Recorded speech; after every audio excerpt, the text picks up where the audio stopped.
Former President Donald Trump is expected to announce later today that he will be making another run for the White House. So for more on this, we're joined live now by CTV's Joy Malbon in Palm Beach, Florida. Joy, last week's midterms did not go the way of the sort of Trump endorsements and candidates.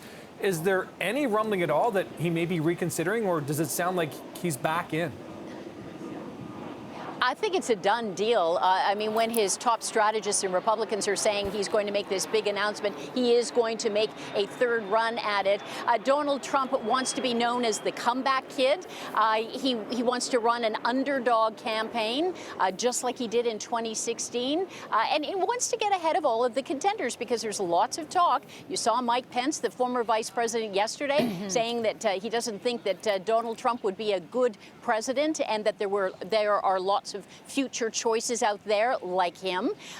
You also see Ron DeSantis here in Florida, very popular governor who won in a landslide. And there have been all sorts of polling done in some battleground states like Iowa and Wisconsin that shows if there's a matchup between Trump and DeSantis, DeSantis wins. So, but he is still going ahead as far as we know.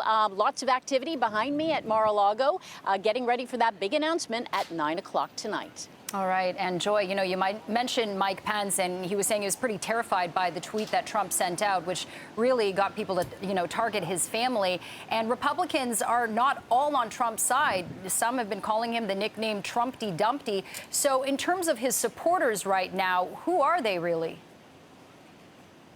Well, he still has his loyal base. I spoke to one gentleman today, Derek Arnold. He is a Trump fan, will always support Donald Trump. But other than the base, I mean, that's why people are looking at Ron DeSantis, because he managed to stitch together a coalition, the Hispanic vote, younger voters, middle-class business owners. And that's what you need to win a presidential election. But you're right, Republicans are openly saying, this guy, he's the past. We need to look to the future. Mitt Romney saying today, Donald Trump is an albatross around our neck because, as you mentioned, I mean, Donald Trump's hand-picked candidates, a lot of them election deniers, did so badly. Donald Trump hoped for a red wave, some kind of momentum to kick off his campaign, but he's going ahead with it anyway. And Joy, of course, a lot of those election deniers were taking part or certainly encouraging what happened on January 6th. And we're still hearing, Merrick Garland is sort of dealing with all of what we've learned from what happened at the January 6th hearings, Donald Trump's involvement in what happened that day here. That continues to hang over his head. There has been some suggestion that Donald Trump almost wants these charges to be laid so he can make it political as he's making a run for office again.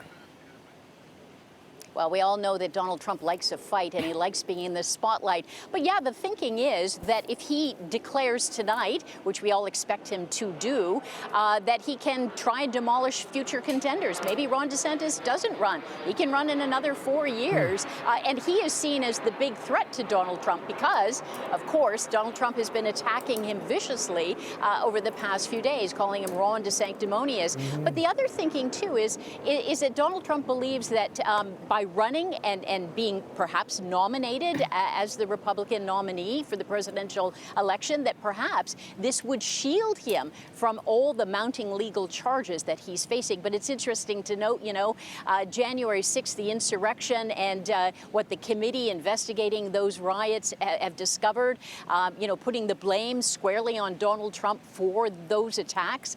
That doesn't seem to be sidelining him. What seems to be sidelining him is power. Republicans say, nah, he's yesterday's man. We want to go with the new generation.